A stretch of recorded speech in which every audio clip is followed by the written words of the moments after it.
ఏంటని ఆలోచిస్తున్నావు? ఆలోచన అదేరా, ఇద్దరు కస్టమర్ వచ్చారు కదా, వాళ్ళు క్యాష్ కౌంటర్ కావాలన్నారు. మన మీదే పెట్టారు, మీరే మంచిగా డిజైన్ చేసి పెట్టండి.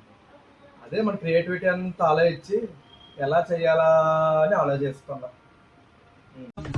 తీస్తా, నాలో ఉన్న క్రియేటివిటీ మొత్తం బయటికి తీస్తా. ఇక్కడ కనబడుతున్న టేబుల్ అయితే చూస్తున్నారు కదా, మన రీల్స్ చూసి మన వన్ ఆఫ్ ద కస్టమర్ అయితే మనకి కస్టమైజేషన్ టేబుల్ కావాలి వాళ్ళ షాప్లోకి అని చెప్పి ఆర్డర్ ఇచ్చారు.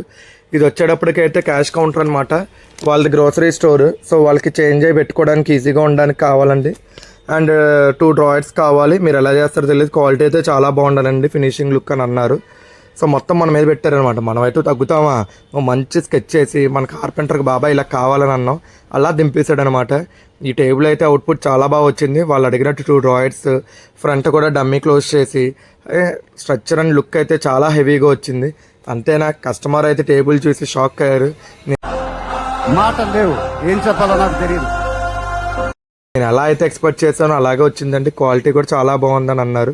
మరి ఇంకెందుకు ఆలస్యం, మీకు కూడా ఇలాంటి కస్టమైజేషన్ టేబుల్ కావాలా? అయితే త్వరపడి లక్ష్మీ బాలాజీ హోమ్ నీడ్స్కి ఆగండి. అంతేనా, వెళ్ళే ముందు మన ఛానల్కి ఒక లైక్, షేర్, సబ్స్క్రైబ్ చేసి ఫాలో అయిపోండి సరదాగా.